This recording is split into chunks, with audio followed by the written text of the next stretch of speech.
너희 중에 심지어 음행이 있다 함을 들으니 이런 음행은 이방인 중에라도 없는 것이라 누가 그 아비의 아내를 취하였다 하는도다. 그리하고도 너희가 오히려 교만하여져서 어찌하여 통하니 여기지 아니하고 그 일 행한 자를 너희 중에서 물리치지 아니하였느냐. 내가 실로 몸으로는 떠나 있으나 영으로는 함께 있어서 거기 있는 것 같이 이 일 행한 자를 이미 판단하였노라. 주 예수의 이름으로 너희가 내 영과 함께 모여서 우리 주 예수의 능력으로 이런 자를 사단에게 내어 주었으니 이는 육신은 멸하고 영은 주 예수의 날에 구원 얻게 하려 함이라. 오늘 아무래도 5장의 우리 장이 이제 신앙생활에 대한 교훈으로 장면이 바뀌게 되어져 있기 때문에 몇 가지 전제를 하고 넘어가야 될 것 같습니다. 그래서 그 전제가 일단은 우리 하나님의 계시라고 하는 그런 맥락에서 한번 보죠. 하나님께서 복을 주시고 그리고 생육하고 번성하라, 땅에 충만하라, 그리고 통치 다스리라 라고 하는 나라를 약속했다 한 것이 우리 아담을 에덴에다 이르셨어요. 그러나 선악을 따먹지 말라고 하는 이 금과에 대한 언약을 하나님께 주셨는데 이걸 불순종을 해가지고 결국은 세상에 쫓겨가지고 사는 것이 우리 타락한 인생이라고 우리는 늘 이렇게 확인하도록 했습니다. 그러나 하나님께서 이 금배를 따먹고 내쫓았을 때 이제 여자의 후손과 뱀의 후손과의 언약을 하신 대로 가죽옷을 입혀가지고 이들을 보호를 갖다 하는 가운데 지금 이쪽으로 살아가게 합니다. 물론 영이 죽었기 때문에 영이 죽은 상태에서 이 세상을 사는 건데요. 이거를 하나님께서 보여주시기 위해서 이제 우리 이스라엘이라고 하는 나라에게 아브라함을 불러가지고 하나님께서 이 복과 나라를 주셨어요. 복과 나라를 언약을 하시고, 그런데 이 복과 나라를 받았던 아브라함을 비롯해가지고 열조를 통해서 12아들이 만들어질 때까지 이들이 가나안 땅에서 살다가 70명이 애굽으로 내려오게 됐습니다. 그래서 이 애굽에 내려와가지고 400년 동안이나 종로로 타다가 하나님께서 때가 되면 이들을 불러내셨어요. 이걸 우리가 출애굽이다 이렇게 이야기를 했습니다. 출애굽 해가지고 광야에서 40년 동안 광야 생활을 하게 하셨어요.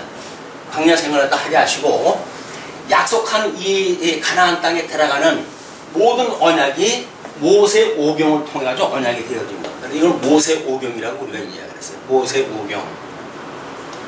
그런데 이 모세 오경에서 언약되어진 것이 이에 선민국가를 통해 가지고 이루어지는데 하나님께서 우리 다윗을 불러가지고 이제 그 왕위에 올리셔가지고 이스라엘 나라를 세워주셨어요. 세웠던 나라가 르호보암 때 가가지고 분국이 되어집니다.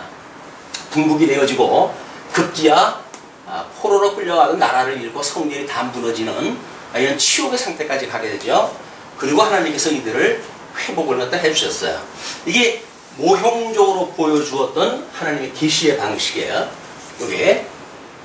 그런데 이 회복의 때가 우리 성경으로 가가지고는 말라기까지 이 구약성경이 완성이 되어진 겁니다. 이 구약성경인데 이 구약성경이 말라기까지 와가지고 끝이 났어요. 이 말라기까지 와가지고 예수님 올 때까지 400년이라고 하는 이제 세월이 필요한데 400년 동안 과연 이 세상은 어떠한 문화로 만들어졌을까? 그걸 이제 우리가 살펴볼 필요가 있던 거죠. 하나님께서는 우리 이 사망의 권세를 통해 가지고 아마 엄청나게 이 두꺼운 성을 짓게끔 만들어놨어요. 그래서 이들이 이 종교라고 하는 것으로 자기들 나름대로 이제 이 음료 권세가 섞이는 이런 종교관을 갖게 되어졌습니다. 지금 베드로서라고 하는 그 이야기는 이 고린도서라고 하는 거는 2차 전도 여행 때 지금 고린도 교회에다 편지를 보낸 거기 때문에 그때의 상황은 거의 3차 전도 여행 때 로마의 로마서를 갖다 썼을 때나 역사적 배경이 그렇게 크게 다르질 않습니다. 근데 이렇게 되어졌던 사람들이 이제 어떠한 이 사상을 가지고 살아가는지 이걸로 중무장을 또 해놨어요. 도저히 이 세상에서는 여기 하나님께서 당신의 영광을 계시하셨지만 이걸 알아볼 수 없도록 철저하게 이 세력들이 감싸놓고 있습니다. 그리고 여기서 우리들이 뭔가 정책을 갖다 해가지고 나라를 어떻게 지킬 수가 있는가 이런 그 정치적인 영역도 이제 포함이 되어져. 뿐만 아니라 어떻게 우리 인생들이 나름대로 가치를 부과하면서 살 건가라고 하는 예술이라고 하는 걸로 또 벽을 쌓아놓습니다. 그리고 끝내 이 사람들에게 윤리라고 하는 그것으로 이제 꼼짝달싹 못하게 만들어 놓은 것이 사망 권세가 예수님이 오셔가지고 예수님이 오시기 전에 구약 성경으로부터 예수님 오시기까지 400년의 이제 시간이 필요한데 이 400년 동안 굳게 만들어 놓은 사단의 영역들이 사단이 전부 이걸 굳게 만들어 놨어요. 그런데 지금 이제 고린도 교회라고 하는 특성이 역사적으로 해가지고 또는 지리적으로 봐가지고 많은 그런 그 이방들이 모여져 있다고 그러지 않았어요? 그러니까 인적 조성이 이쪽 그 사람들의 그 종교를 보게 되면 우리 이 이스라엘은 유대교라고 하는 걸로 지금 있었죠.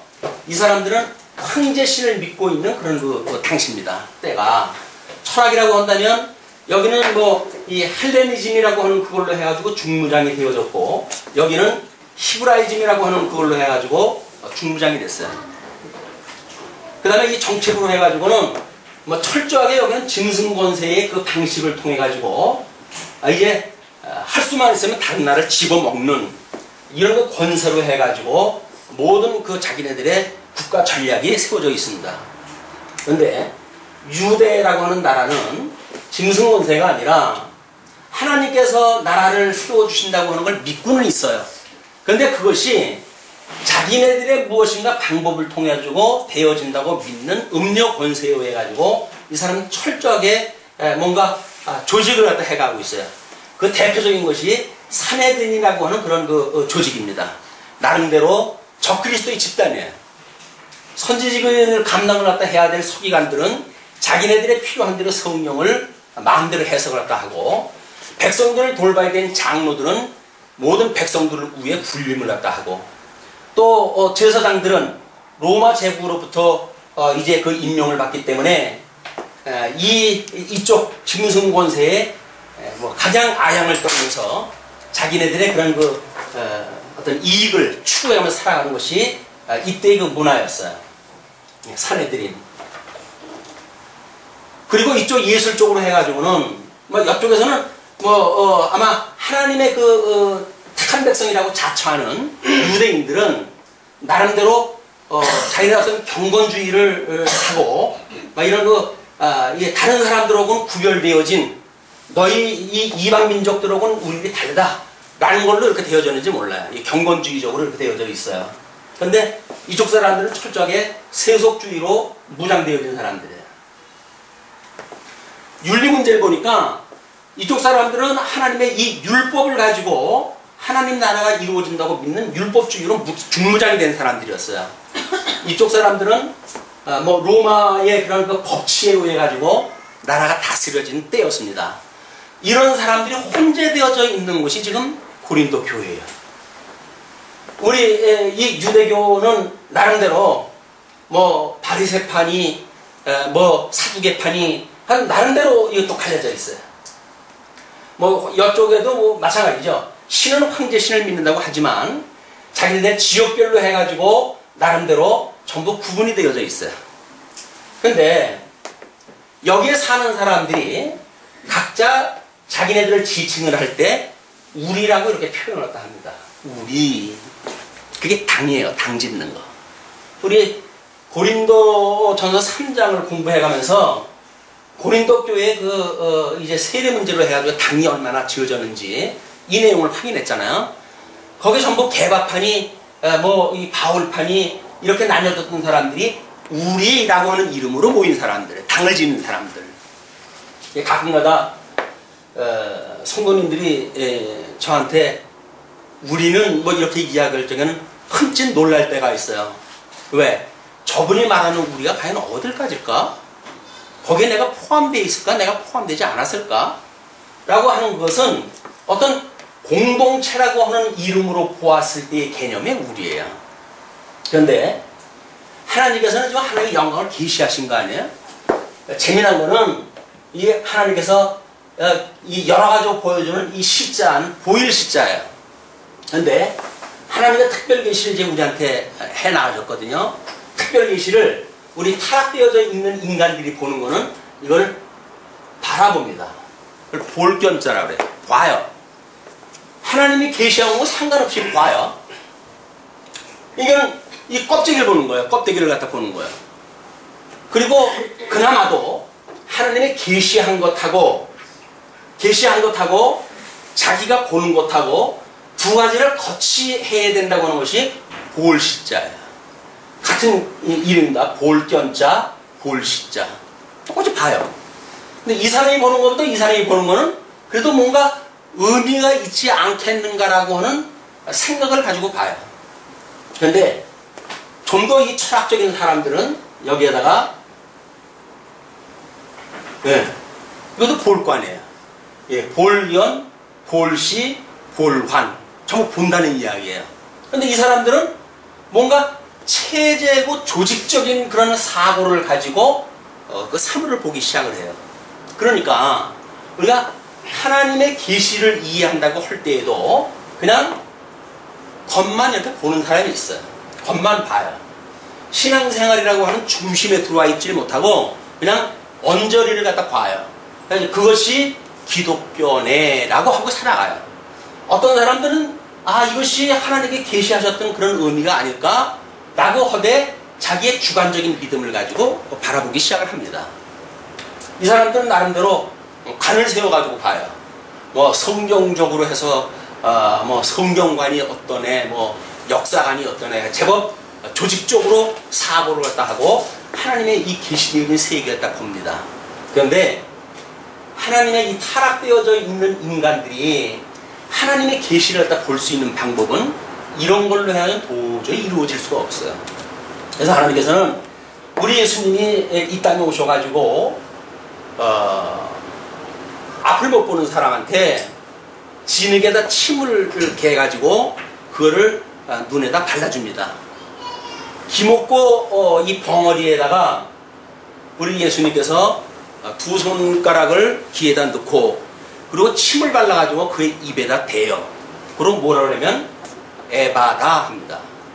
우리 주님께서 열어주지 않으면 이걸 볼 수 있는 방법은 아무것도 없어요. 하나님께 열어주셔야 봐요. 이 열어주셔야 보는 것이 이제 하나님 계시하시고 성경 신학이 소위 말하고 있는 인식론이에요. 하나님께서 우리들에게 듣고 깨닫고 믿어지게 하고 살아가게 하시는 일이 전부 하나님께서 하시는 일이에요. 그걸 우리가 로마에서 확인한 대로 뭐예요? 그게 하나님의 의라는 거예요. 하나님의 의가 그걸 갖다 해가지 우리 인간들이 해가지 않는단 말이에요. 그런데 여기에 이렇게 400년 동안이나 길들여져 있던 사람들은 아무리 복음을 들어도 이거의 관습에 젖어져 있어요.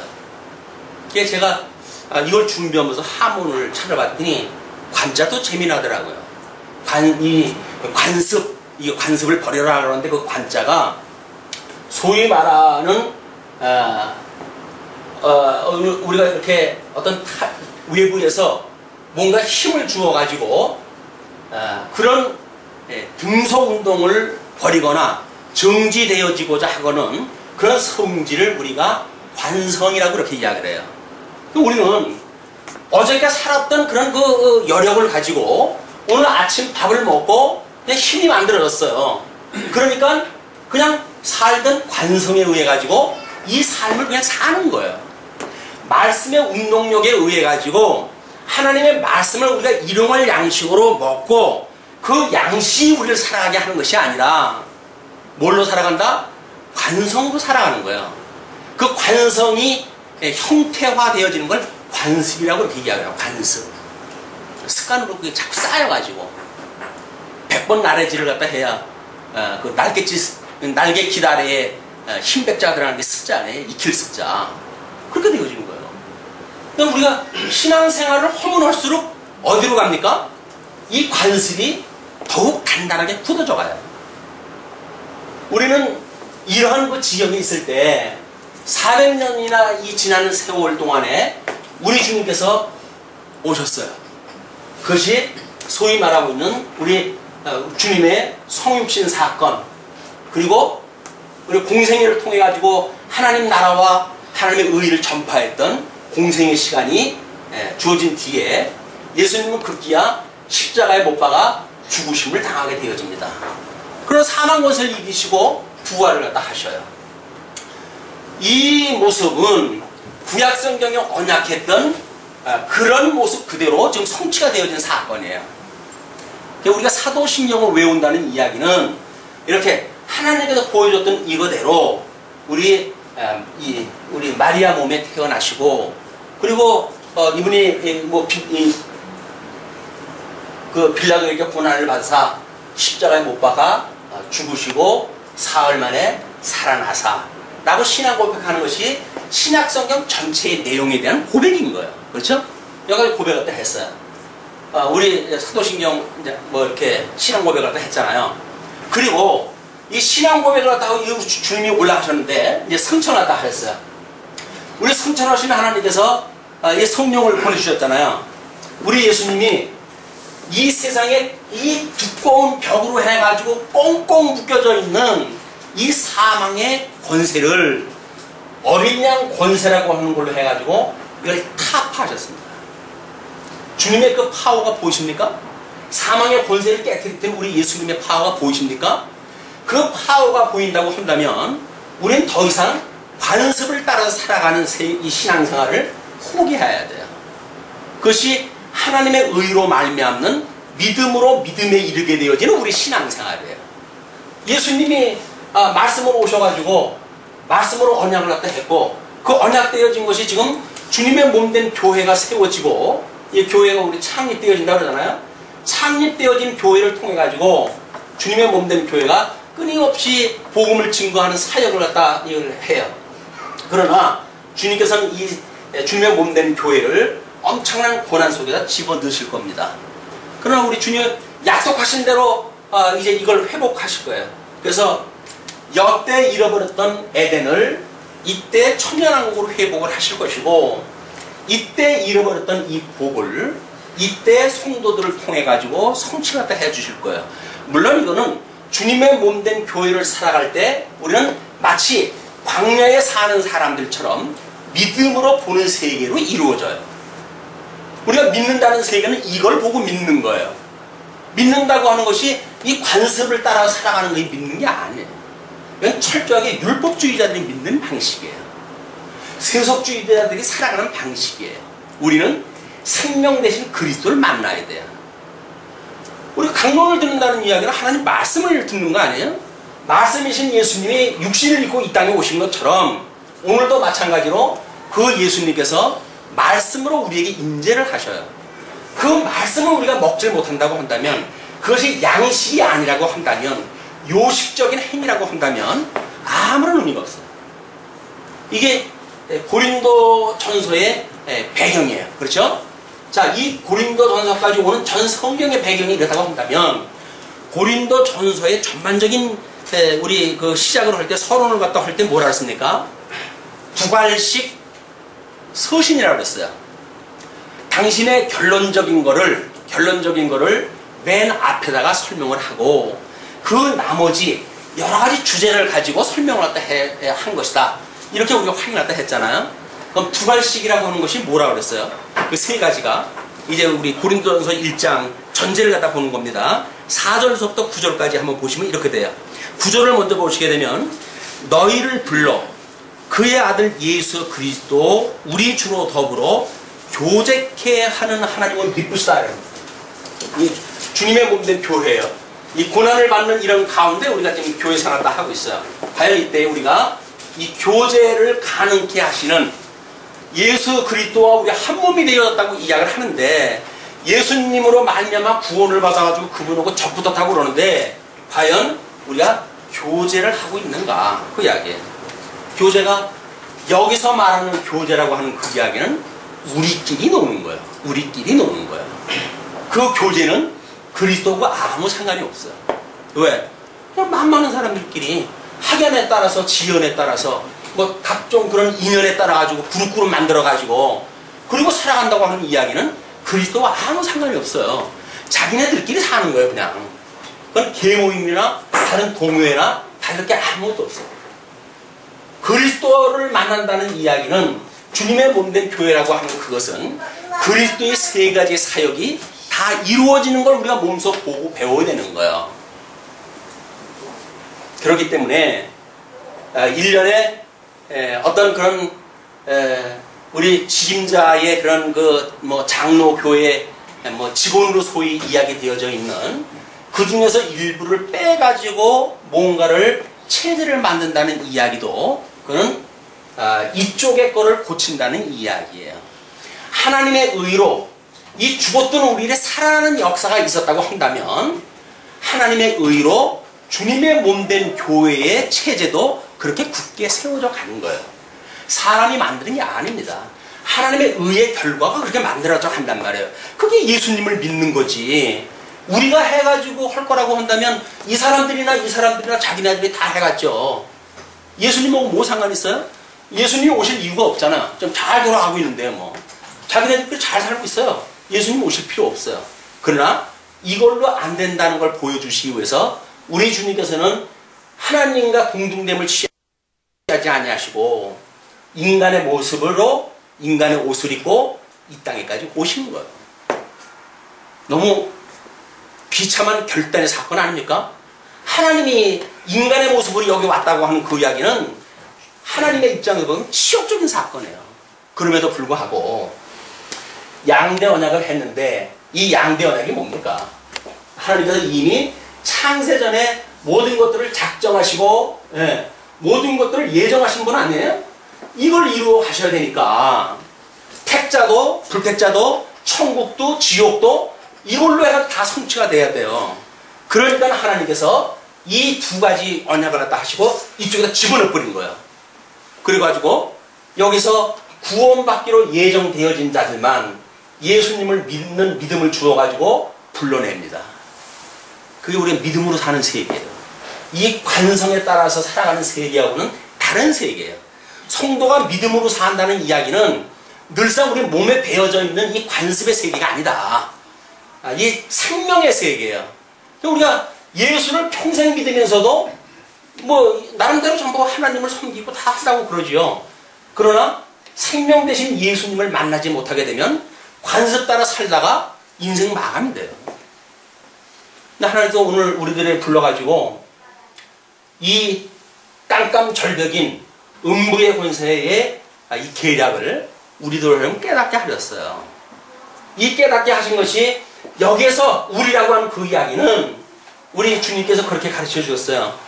우리가 우리에게 지은 죄를 사하여 준 것처럼 우리의 죄를 사하여 주옵시고, 우리는 주 안에서의 모든 사람들이 우리예요. 그런데 몇 사람이 짝을 만쳐가지고 자기가 우리라고 이야기를 한다면 그리스도와 상관이 없어요.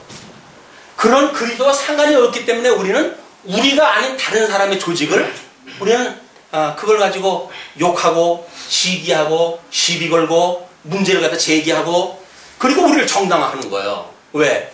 우리는 옳다는 거예요. 상대방은 뭔가 틀리다는 이야기예요. 그걸 가지고 교회가 난장판이 벌어지는 거예요. 싸우고 헐고 뜯고 이건 이쪽에서 만들어진 일들 아니에요. 짐승권세가 물고 뜯고 하는 거는. 그런데 이게 주님의 몸된 교회에서 여전히 일어나고 있다는 이야기는 관습에 따라서 살아가는 사람들의 그냥 양상이 드러나는 것 뿐이에요. 뭐 신기할 거 하나도 없어요. 예수님이 오시나 안 오시나 그냥 이런 세상이었었기 때문에 누구나 다 그러고 사는 거니까. 그러나 우리는 생명의 주인이 되신 그리스도를 만났어요.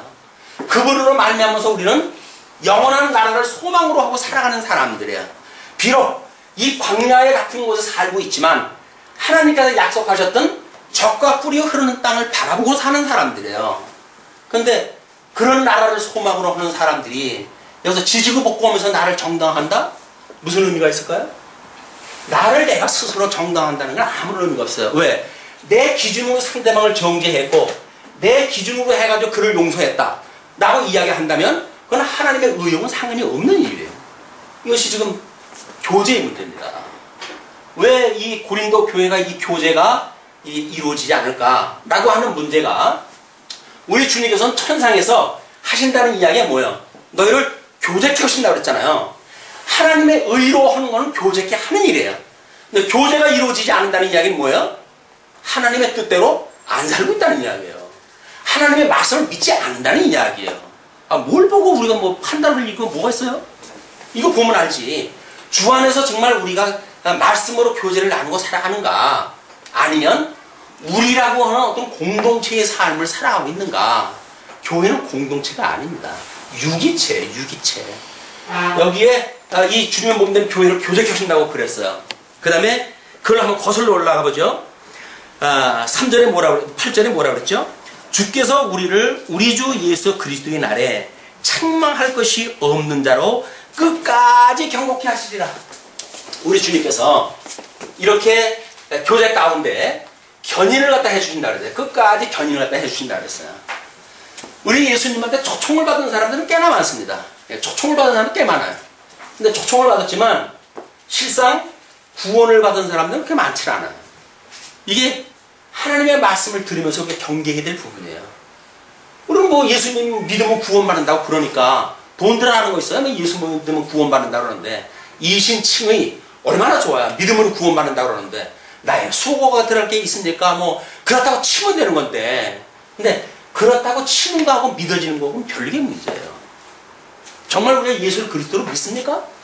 그거 믿는다는 이야기는 내가 매일같이 죽어서 없어지는 거예요. 나를 부인해야 되는 거예요. 근데 우리는 관습에 따라서 이걸 주장하고 살잖아요. 여전히 이 속에 살고 있잖아요. 그러면서 끝까지 견인을 갖다 해준다고 하는 걸 믿는다는 이야기는 부도예요. 이렇게 사는 사람은 이런 것들을 깨트려 부시고 이렇게 살던 나의 모든 옛모습을 벗어버리고 여기 안에서 죽어버리고 그리스도와 더불어서 매일같이 새로워지는 이런 거 믿음으로 사는 사람들을 끝까지 지켜가신다는 이야기입니다. 자, 이렇게 되어지는데 그 전제를 또 한번 거슬러 올라가 보죠. 7절에 뭐라고 그랬죠? 우리 그 5절서부터 이렇게 이야기를 합니다. 너희가 그의 안에서 모든 일, 곧 모든 부병과 모든 지식에 풍족함으로 그리스도의 증거가 너희 중에 경곡해 내어 너희가 모든 은사에 부족함이 없이 우리 주 예수 그리스도의 나타나심을 기다립니다. 이거는 하나님께서 주시는 이 지식이 아니면, 하나님께 주시는 이 계시의 정신이 아니면 우리는 이 모든 것이 안 된다고 하는 것이 사도 바울이 고린도 교회에 편지를 보내면서 대전제로 지금 쓴 거예요. 대전제예요.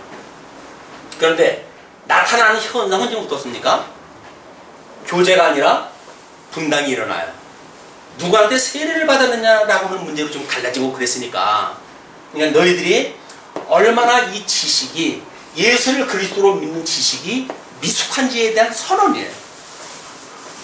우리는 마치 뇌에 입력되어져 있는 성경 구절을 가지고 우리 믿음이냐 오해를 갖다 해요. 그런데 재미나게도 예수님이 오셨을 때 유대인들은 성경을 거의 외웠어요. 바리새인이니 이런 사람들은 성경 외운 사람들이에요. 전부 입력되어져 있는 사람들이에요. 그런데 입력되어져 있는 사람들이 뭘로 살았다고요? 그 성경 구절을 자기가 뭔가 적용을 하면서 산다고 그렇게 하면서 산 거예요. 그리고 율법적으로 살았어요. 모든 성경이 오실 예수님에 대해서 언약을 했다 한 거라고 그러는데 언약으로 보지 아니하고 자기들이 지키고 산다고 그러니까 예수님께서 그들을 뭐라 그럽니까? 여기는 시신이 썩고 들어가는 그런 그 무덤인데 바깥은 하얗게 칠을 해놨잖아요. 회칠한 무덤인 거예요. 어느 권세에 의해서 살아간다고요? 그냥 독사의 새끼들이라는 거예요. 예수님이 왜 세상을 이 바리새인들을 당해가지고 그들에게 독사의 새끼들이라고 해가지고 선언을 갖다 합니까? 그분이 왜 성전을 갖다 뒤집어 엎고 그렇게 하십니까? 그것이 이들이 살고는 간섭을 깨트리는 거예요. 제자들이 자랑합니다. 아유, 선생님 저 성전을 보십시오. 겁납니까? 저 미석이 그때 뭐 이태리에서 수입적으로 했다고 그래요. 헤롯이. 예수님 뭐라 합니까? 헐어버려라. 사흘 만에 세우겠다. 뭔가 눈에 보이는 걸 가지고 하나님의 나라를 궁구하니까 기독교가 예수를 믿으면 복을 주고 예수를 믿으면 뭐 만사가 형통하고 예수를 믿으면 어떻고 전부 나를 위한 신앙생활을 해가는데 그건 우리 주님하고 아무 상관이 없는 이야기예요. 주님께서 능력이 없어가지고 우리들 하루 3끼 먹는 거 이런 방식으로 주시겠어요? 지금도 마음만 있으시다고 한다면 맨날 만나가 떨어지게끔 해가지고 먹고 살게 하실 텐데 근데 왜 땀을 흘려가지고 이걸 먹고 살게끔 하셨을까요? 주님을 의지하라는 거예요. 내가 너의 양식이라는 거예요. 근데 우리는 예수님을 양식으로 삼지 않고 뭘 양식을 삼아요? 세상에 떡만 양식을 삼는 거예요. 떡만. 이게 간섭으로 살아가는 우리들의 모습이다.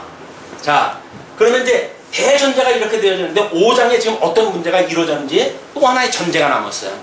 그것이 4장 맨 마지막 절을 우리가 봐야 됩니다.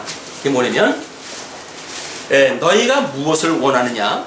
내가 매를 가지고 너에게 나아가랴 사랑과 온유한 마음으로 나아가랴. 고린도 교회의 그런 그 문제를 보고 사도 바울이 징계에 대한 그런 그 이야기를 하는 거예요. 지금 징계, 이 징계뿐만 아니라 권징, 이 교회가 이렇게 교대가 되어져 가지고 이걸 책망함과 바르게 함과 의로 교육하기에 하나님의 말씀에 합당한 일인데 하나님의 말씀을 듣고 또 책망이 안 돼요. 말씀을 듣고 골수가 쪼개지고 우리들의 이런 죄성이 드러나고 하나님 앞에 자복하고 회개해야 되고 이런 그 우리들의 인생이 하나님의 말씀 앞에서 바리새인처럼 우리는 목을 꼿꼿이 세워요. 왜? 나는 이미 의인인데 뭐. 의인이에요? 쥐뿔. 무슨 의인? 하나님께 납버리기 때문에 거의 지옥인 거예요. 하나님의 은혜로 붙들려 있으니까 우리가 사는 거지. 하나님 구원시켜놓고 우리 갚아주셨나요? 여전히 우리가 함께 계셔야 되는 거예요. 임마누엘 주님은 지금 우리가 함께 계시는 거예요. 우리가 주님 안에 있는 거지. 주님 안에 있으면서 성경 구절 알고 있다고 해서 구원받았다고요? 아닌 거예요. 성경 구절로 구원받았다고 한다면 이 사람들은 훨씬 더 구원 잘 받아야지요. 안 돼. 자, 이런 그 사람들한테 지금 이렇게 안 되어진 이 교제를 안 되는 사람들한테 하나님께서 잘하는 것은 권면하고 못하는 것은 징계를 내리는 것이 권징이라고 하는 이야기예요. 권징. 권할 권자, 그 다음에 나무랄 징자. 자, 그런 그 전제에 지금 5절부터 우리가 이제 5장을 들어가야 됩니다. 너희 중에 심지어 음행이 있다 함을 들으니 이런 음행은 이방인 중이라도 없는 것이라. 누가 그 아비의 아내를 취하였다 하는도다. 그때 사도 바울이 듣는 그 소문에 의할 것 같으면 어떤 인간이 자기의 아비의 아내를 취했대요. 물론 아비의 아내를 취했다는 걸로 보아가지고는 뭐 소모나 이렇게 되어지겠죠. 마치 그 또라이 아도나이처럼 아비삭 자기 아버지의 아내를 달라고 했던 그 아비삭을 달라고 했던 또라이 있잖아요. 아도나이. 그런 망나니예요. 자기 아들을 자기 아버지의 그 아내를 취하는 이런 그 일들이 지금 벌어지고 있는 거예요. 근데 문제는 그걸로 끝나질 않습니다.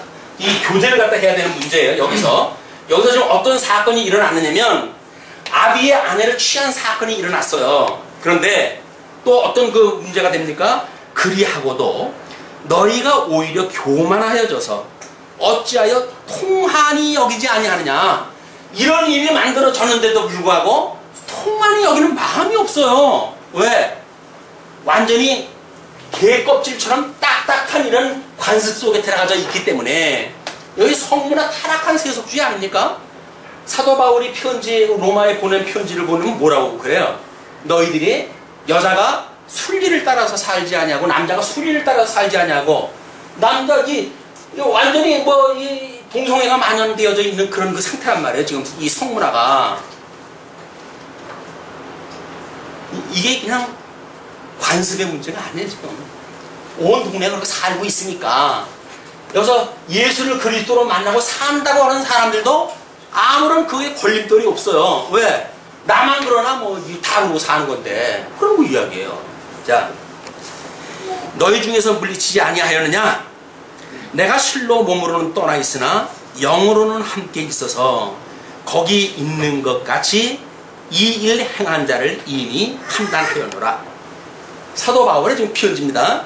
그러면서 주 예수의 이름으로 너희가 내 영과 함께 모여서 우리 주 예수의 능력으로 이런 자를 사단에게 내어 주었으니, 사도 바울은 그 자를 이미 사단에게 맡겨놨어요. 자, 하나님께서 끝까지 견인을 갖다 해가셨다고 하는 이 일은 끝내 백보자 심판으로 해가지고 결판이 나겠죠. 이 심판에 의하게 되면 영원한 생명과 영원한 사망으로 심판이 되어질 거예요. 우리가 하나님을 아는 그 지식으로 지식의 근본 되신 우리 하나님을 경외하면서 그런 그 경외하는 사람들이 모여서 교제를 나누면서 이런 고난의 시간도 우리가 끝까지 지켜 경고한 이 견인에 이르게 되어진다고 한다면 우리는 물론 영생에 이르는 심판을 받게 되어질 겁니다. 근데 이 교제라고 하는 것은 과정이란 말이에요. 그런데 그 사람이 탁자인지 불택자인지 모르겠어요. 그 자기 아비의 아내를 취한 자가 탁자인지 불택자인지 모르겠어요. 그러나 하나님과 궁극적으로 심판하시겠죠. 그렇다고 한다면 우리들이 이 과정 섭리에서 할 수 있는 일은 그를 격리해야 되는 거예요. 격리. 이 격리라고 하는 것을 좁은 의미로 해가지고 죄진 사람에 대한 격리로만 생각을 하는데 우리들의 성령의 소욕과 육체의 소욕이라고 하는 관점에서 보게 되면 여전히 마찬가지예요. 내가 과연 육체의 소욕을 어느 만큼 거스리고 살아가려고 하는 그건 하나님 앞에 통한이 여기는 마음이 있는가 라고 하는 문제가 작정되어졌고 언약되어졌으니까 기계적으로 되어진다고요? 그건 작정론이에요. 운명론이에요.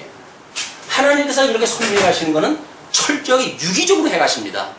택한 자와 불택자를 갖다 골라내는 방법이 하나님의 지혜예요. 그러니 이 안에 집어넣고 그렇게 해가지요. 우리는 예정되어졌기 때문에 구원받았다고 그러는데 그건 거짓말이에요. 성경을 통해서 확인을 했다 해보니까 내가 예정되어진 것이 맞구나 라고 이것이 결과로 떨어지는 거지. 나는 예정되어졌기 때문에 구원받는데 문제가 없어 라고 말하는 사람은 그 교리를 전제로 믿는 사람이에요. 그건 이쪽에 율법주의자들이 가지고 있는 특징인 거예요. 말씀이라고 하는 건 교리적인 전제로부터 시작되지 않습니다. 살아있는 말씀으로부터 시작이 되어져요. 그 말씀이 우리들한테 견고하게 만들어지게 되면 이것이 나름대로 교리로, 신조로 뭐 이런 걸로 우리가 굳게 만들어지겠죠. 어떠한 뭐 이런 그 거짓 선지생들이 들어와도 능히 이길 수 있을 만큼 체계화가 되겠죠. 그러나 처음서부터 예수를 믿는데 예정되어진 사람은 여기까지 다 이루는 거야 라는 결론적인 그 이야기는 출발 자체가 잘못되어진 거예요.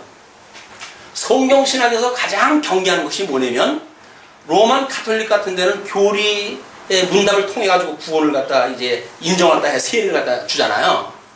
그런데 성경신학을 하는 데에서는 교리를 전제로 하는 것이 아니라고 선언해요. 또는 신학적으로는, 성경신학적으로는 이 교리는 전제되어지는 게 아니다. 결과로 나와야 되는 거다. 이렇게 가르쳤는데 불구하고 성도님들은 어떻게 산다고요? 전제로 살아요. 난 예정되어졌어. 그렇기 때문에 문제 없어. 여기 살고 있던 사람들이 염려 가지고 살아가는 사람 아무도 없어요. 잘못되어져 있는 이 유대교를 믿고 있는 사람도 자기는 구원에, 이거 당연히 구원받는 백성이라고 생각하면서 살아왔어요. 얼마나 뜨거운 열정을 가지고 살아가는데요. 근데 그게 예수님이 뭐라 그래요? 독사의 새끼들이라는 거예요. 독사의 새끼들. 오늘 우리는 정말 주님께서 이 독사의 새끼들처럼 살아갈 수밖에 없는 우리들에게 살아있는 하나님의 말씀을 주셔가지고 그 생명을 만난 것이 우리들의 행복이에요. 그렇지 않습니까? 그럴 때 우리 은혜는 어디 입력되어져 있는 정보를 빼가지고 쓰는 게 아니에요. 마치 신용카드에다가 무슨 성경 구절 집어넣어가지고 입력해놔가지고 필요할 때마다가 뭐 카드 긁듯이 긁어가지고 위로를 갖다 받는다? 그건 말씀의 운동력이 아니에요. 나를 체면 거는 거지. 우리들의 은혜는 하나님께서 항시 내려주셔야 되는 거예요. 영원한 은혜로 내려주셔야 되는 거예요. 지금도 이 은혜가 내려오지 않으면 이덕성이 강론할 수 없고 여러분들 들을 수 없어요. 만약에 깨달음이 있다고 한다면 그건 성령의 은혜예요. 근데 그 은혜를 우리 무시하잖아요. 성령의 은혜를 무시해요. 내가 알고 있는 성경적인 선지식이 마치 그걸 깨달았다고 착각을 한다니까요. 그러니까 예수님 필요 없어요. 왜? 내 깨달은 이야기가 있는데 이제 성경을 읽거나 듣거나 어디 가든지 그 말씀으로 해가지고 해석만 하면 되니까 이거는 말씀이 더 이상 외형적인 말씀에 머물러져 있는 거예요. 그것 때문에 신학자들이 늘 고민인 거예요. 그래서 파르트 같은 신학자는 뭐라 그럽니까? 이런 말씀이 아니라 무엇인가 그 말씀이 나하고 교감이 있었을 때 그것이 참 시간이라는 거예요. 참 역사라는 거예요. 그 신학자가 이런 논리를 몰라가지고 그러겠습니까? 근데 그 불구하고 예수를 믿는다고 하는 게 도대체 뭐냐 이게. 이런 관습에 의해 가지고 세상 이 돌아가는 대로 내가 이렇게 돌아가고 마는데 그렇다고 한다면 내가 산다고 하는 의미가 뭐냐. 말씀을 공부하고 연구한다고 하는데 그건 무슨 의미가 있느냐. 그 고민인 거예요. 그분이 만들어낸 것이 그 말씀이 나의 뭔가 심금을 울리고 감동을 주고 이렇게 했을 때에 하나님을 만나는 시간이란 말이에요. 그 시간만 참 시간이라는 거예요. 나머지는 의미 없는 시간이에요. 파르트가 이야기하는 얘기예요. 그런데 그 사람은 신학자니까 그런 설명을 했지만 과연 우리가 신앙생활을 한다고 하면서 하나님의 그 말씀 안에서 말씀이 운동을 갖다 해가지고 과연 우리가 살아가고 있는가. 우리 교회 이름이 말씀 운동교회 아니에요. 말씀 운동 성교회 아니에요. 말씀만 있으면 뭐래. 운동력이 있어야지. 말씀의 운동력이 우리로 하여금 자발성도 끌어내고 이런 그 어떤 통해하는 마음도 불러일으키고 이렇게 해야 뜨거운 마음이 일어날 거 아니겠어요. 근데 간판만 말씀 운동 성교회야. 그리고 실질적으로는 그냥 간판이 그렇다는 얘기지 이런 거라고 한다면 아무런 의미가 없어요. 아무런 의미가 없어요. 우리끼리 따로 모여가지고 공부할 이유도 없어요. 뭐랍니까? 옆에 교회가 똑같은데 못 들어가고 있어요. 그냥 옆에 교회 가면 되지. 근데 우리는 무엇인가 우리들의 기준을 가지고 뭔가 당위성을 말하고 하다가 보니까 그 당위가 우리들의 당위가 되어져 버리는 거예요. 또 관습으로 이렇게 산다. 우리는 하는 일이 옳아. 그냥 우리예요. 그건 우리. 다른 사람이 봤을 적에는 쟤 왜 저런데? 라고 이야기를 해요. 또 이 노예와 당회의 갈등이고 당의 이 노예 안에 교회와 교회의 갈등이에요. 어쩔 수가 없어요. 그리스도로 우리가 하나가 되지 않으면 이 교제가 되지 않으면 여기에는 어쩔 수 없이 이 관습에 따라 살아갈 수밖에 없다. 네, 그러면서 6절서부터 8절까지 이런 그 이야기를 합니다. 너희의 자랑하는 것이 옳지 아니하도다. 적은 누룩이 온 덩이에 퍼지는 것을 알지 못하느냐? 적은 덩이. 우리는 여기서 오용되어져 있는 이런 그 이야기가 말씀으로 섞어가지고 들어와요. 음부의 권세는 끊임없이 우리한테 그렇게 공격을 해오니까 이 음부의 권세에 의해 가지고 우리는 세상에 이런 잡다한 쓰레기 같은 음식을 먹고 살아간다고 생각이 들어요. 이걸로 하는데 이런 걸로 자랑하지 말라는 거예요 지금. 왜? 이런 것들이 이 교회에 만약에 이것이 들어오게 되면 마치 그 누룩이 온 가로 서만을 다 부풀리는 것처럼 이게 전부 오염이 된다는 거예요. 오염이 된다는 거예요. 우리 하나님 말씀 앞에 이렇게 뭔가 온전하고 싶어하는 마음이라고 하는 그 이야기는 이런 것들을 쳐가지고 잘라내는 일들이에요. 여기서 죽어가는 일이에요. 우리들이. 매일같이 여기서 죽는 일이에요. 여기서 죽지 않고 그리스도 안에서 어떻게 삽니까? 죽어야 살지. 근데 우리는 죽기를 싫어요. 왜? 내가 어떻게 쌓아놓은 이것이 기득권인데 지금 이제 쌓아오면서 얼마나 내가 이걸 누려온 건데 이걸 왜 버려? 라고 이 생각이 들어요. 그러니까 우리는 예수님 못 만나요. 그러나 우리의 말씀이 운동을 한다면 우리는 내가 가지고 있는 모든 것들을 포기하게 돼요. 그러면서 예수님을 만나게 됩니다. 예수님을 만나는 것은 생명을 만나는 일이에요. 영원한 그 의가 되신 주님으로 복과 나라가 회복되어지는 걸 체험하는 경험들이에요. 그래서 예수님으로 만나가지고 우리가 구원받았다고 하는 감격이 있는 사람이 비로소 나를 용서하기 시작을 합니다. 나를 용서하는 것이 훈련되어진 사람들이 다른 사람을 용서해요. 내가 용서의 체험이 없어요. 하나님 앞에 내 죄를 다 사해줬다고 말은 하는데 주님 앞에 정말 죄 용서받은 것이 실감이 안 가요. 그러니까 나도 나를 용서 못한다니까요. 그래서 우리가 가장 미워하는 사람이 어떤 사람인지 압니까? 상대방을 봤을 때 내 모습이 드러나는 사람, 내 모습이 상대편으로 드러날 때 그 사람이 죽도록 미워요. 왜? 마치 나를 보는 것 같거든. 그게 부부관계예요. 부부관계. 제일 가까운 사람이니까 제일 잘할 거 아니겠어요? 그러니까 부인이 뭐 한마디 톡 건드려 놓게 되면 2판 4판 머리 깨지고 싸워야 돼요. 왜? 내 약점을 건드려 놨으니까. 내가 하나님 같이 돼야 되는데 아무것도 아니면 저 인간이 나를 갖다 지금 뭔가 꼬집어 놓잖아요. 내가 죄인이라고 하는 걸 지적을 갖다 하잖아요. 못 견디는 거예요. 그럼 뭐 머리 터지고 싸워야지. 근데 하나님께서는 우리 파트너를 뭘로 보내주신 거예요? 선지자로 보내주신 거예요. 내가 내 속을 못 보니까 상대편을 갖다가 우리 주님께서 짝을 맞춰줘가지고 네가 못 보는 갈비 쪽에 있는 속을 여자를 보고 봐라 그 얘기거든요. 근데 여자를 보고 우리 모습을 보는 게 아니라 나는 내가 혼자 착각의 세계를 살아요. 나는 깨끗해. 온전해.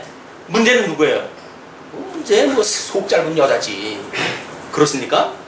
그러니까 예수님 못 만난다니까요. 여자가 아니라 선지자로 보여야 내 그런 죄성이 드러나는 걸 지적하는 걸로 보여야 하나님 앞에 우리가 이 통한한 마음을 갖다 갖게 되지 않겠어요?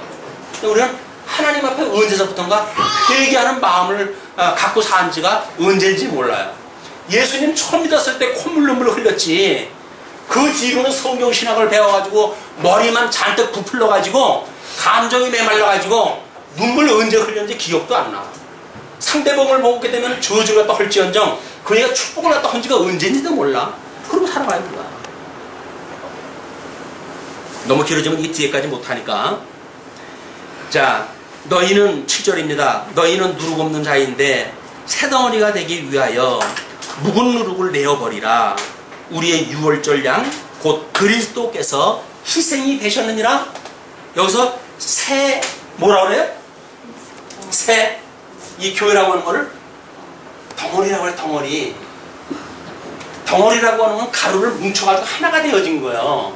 그런데 요쪽으로 잘라놓고 요쪽으로 잘라놓고 해야 돼요. 요게 우리고 요게 우리고 그렇습니까? 아닌 거야. 한 덩어리 한 덩어리. 그냥 신학이 만약에 오염이 되어지게 되면 노회의 신학이 오염이 되게 되면 온 노예사나 교회가 전부 오염될 수밖에 없어요. 주님의 몸된 교회에 목사가 가르치는 말씀이 오염이 되어지게 되면 그러면 온 성도들이 오염되어져 있는 말씀을 붙들고 살아갈 수밖에 없어요. 어차피 우리 유기체예요. 그러니까 하나님께서 잘라내라. 예수님이 잘라내라.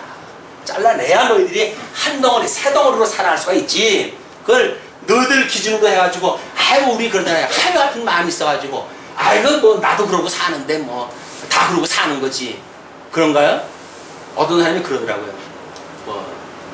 요즘 뭐 미안한 일이 있었는지 모르지만 아 목사님 뭐 인생 다 그러고 사는 거죠. 그러더라고요.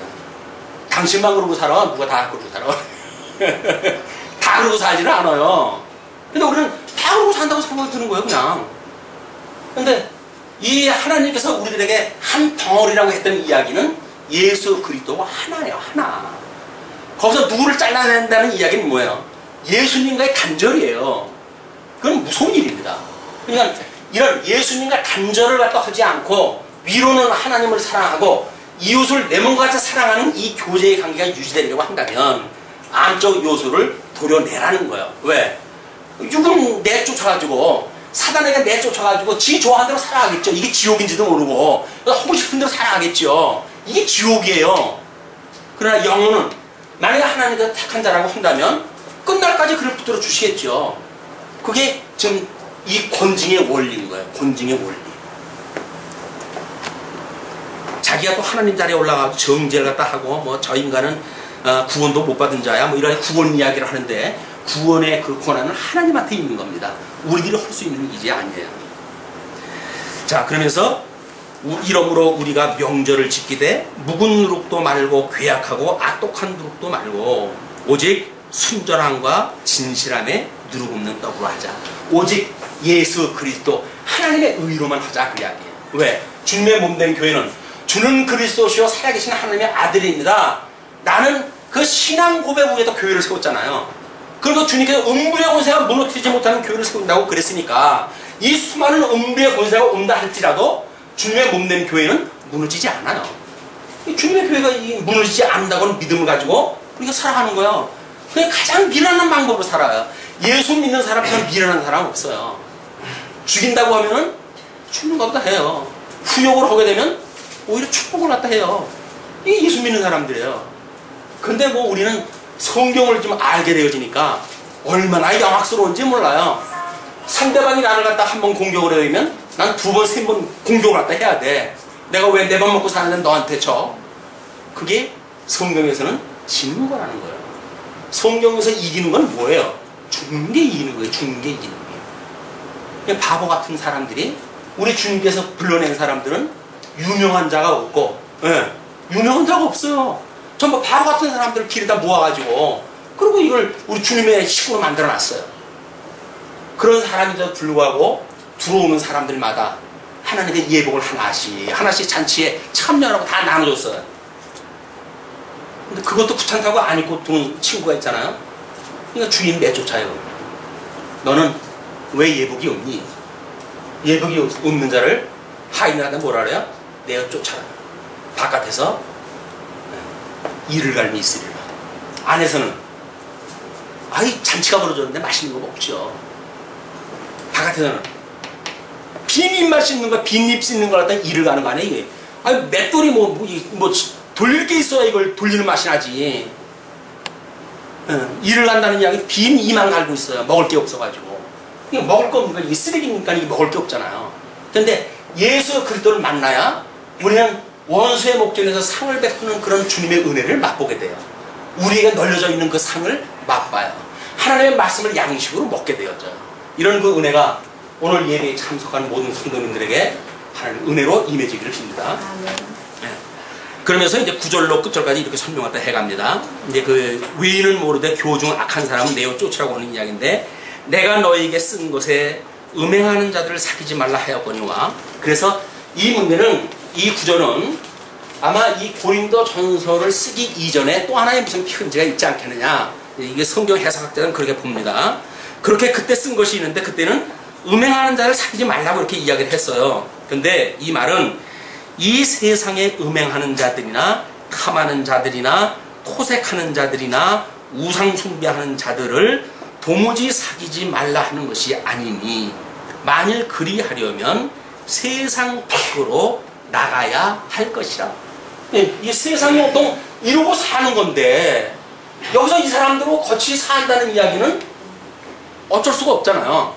그냥 너의 사귀지 말라는 이야기는 교중에 있는 사람들한테 한 이야기지, 바깥에 있는 사람들은 다 이렇게 사는 것이 당연하고 사는 사람들인데, 이 사람들하고 어떤 절교를 하고 살아가라 하는 이야기 아니다, 그 이야기예요.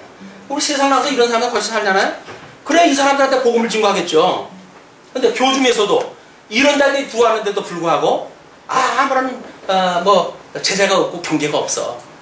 최소한도 1단계 경계라고 하면 뭐래요? 그런 사람을 보면 내가 내 속을 들여다봐야죠. 상대방을 봤으니까, 거울을 봤으니까 나가 때가 묻었나? 내가 오염됐나? 뭔가 잘못되어진 건 없나? 내 속을 들여다봐야 될 거 아니겠어요?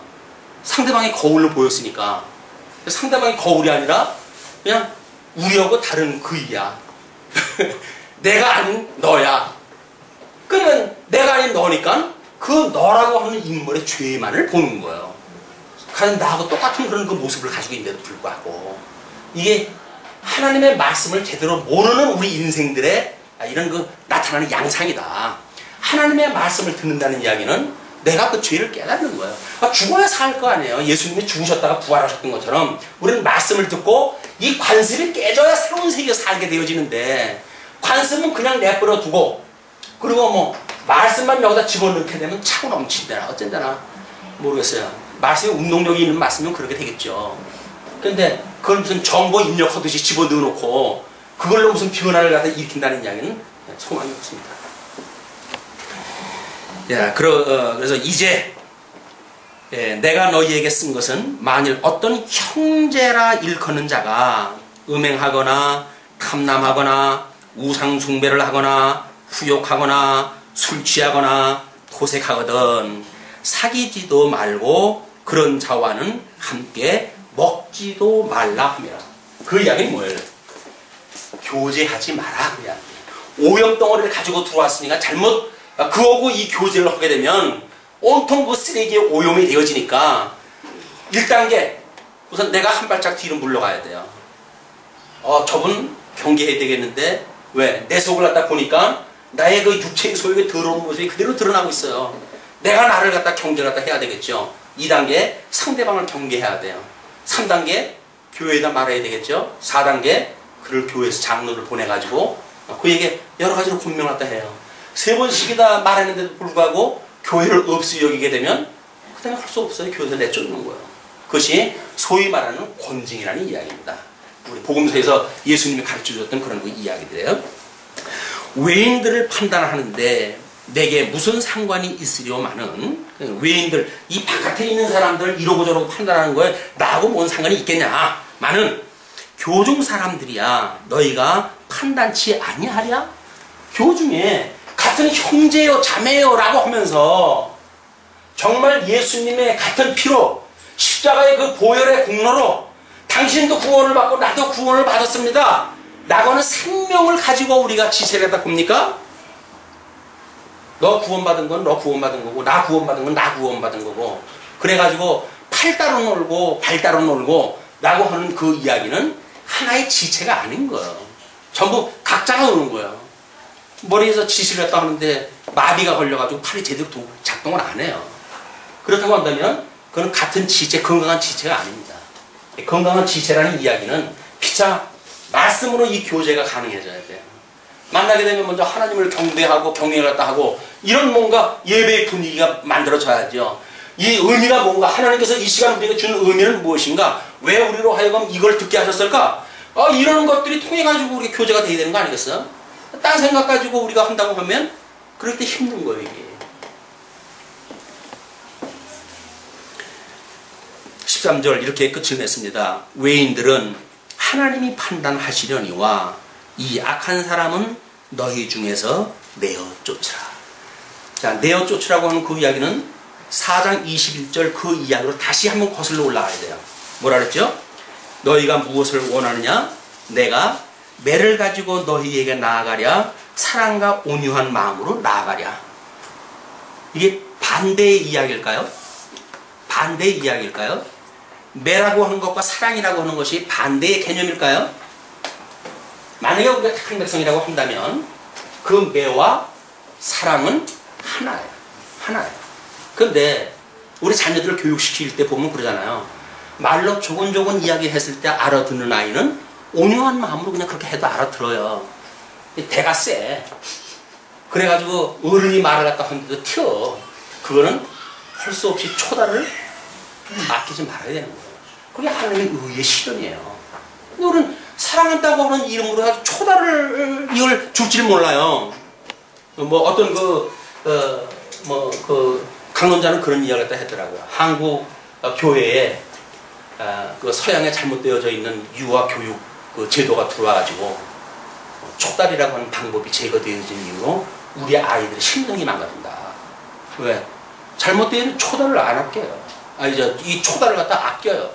그래가지고 아유 이 끔찍하고 불문 날릴 것 같고 뭐 쥐면 깨질 것 같고 이걸 어딜 때려 이걸 아유 이 때릴 데가 어딨어. 그래가지고 금이야 오기야 키워놓는다고 하는데 사랑이라고 하는 그 이야기는 하나님의 초달이라고 하는 방법도 하나님의 사랑하는 방법이에요. 그것이 주님의 목된 교회의 고난입니다. 7번 연단한 이 금과 같은 우리 하나님의 백성을 만들기 위해서 하나님의 고난이라고 하는 이 초단을 갖다 하나님께 주시는 거예요. 근데 우리 초단의 훈련이 안 됐으니까 아니 세상에 뭐 내가 잘할 때 얼마나 금이 오기야 잘하는데 교회 생활하는데 뭐 이렇게 힘이 들어 팽개치고 가는 거예요. 그게 견인에 이르지 못하는 특징인 거예요. 못 견뎌요. 못 견뎌요. 자, 이런 그 교회 문화 지금 이 뭐 일련의 그런 사태들 뭐 어떻게 보게 되면 뭐 오늘 또 참여하신 분들도 공감대를 이루는 어떤 그런 문화 속에 우리가 같이 있다고 보여집니다.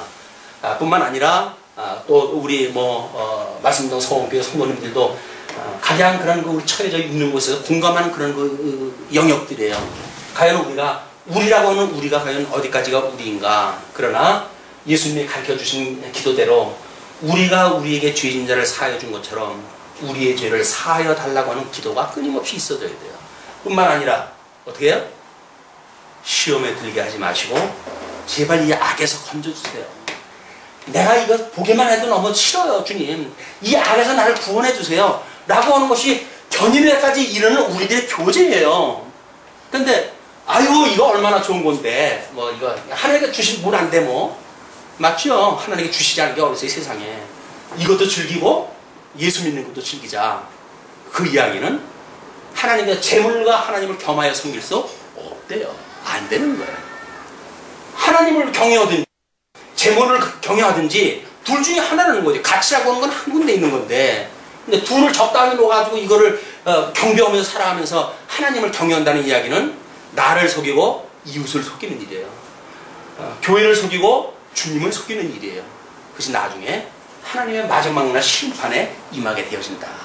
하나님의 말씀을 들을 때마다 그런 우리 내면에서의 그들이 드러날 때마다 그걸 버리고 포기하고, 그래서 우리 주님의 말씀으로 또 하루를 살아가는 양식이 되어졌으면 좋겠습니다. 기도하시죠.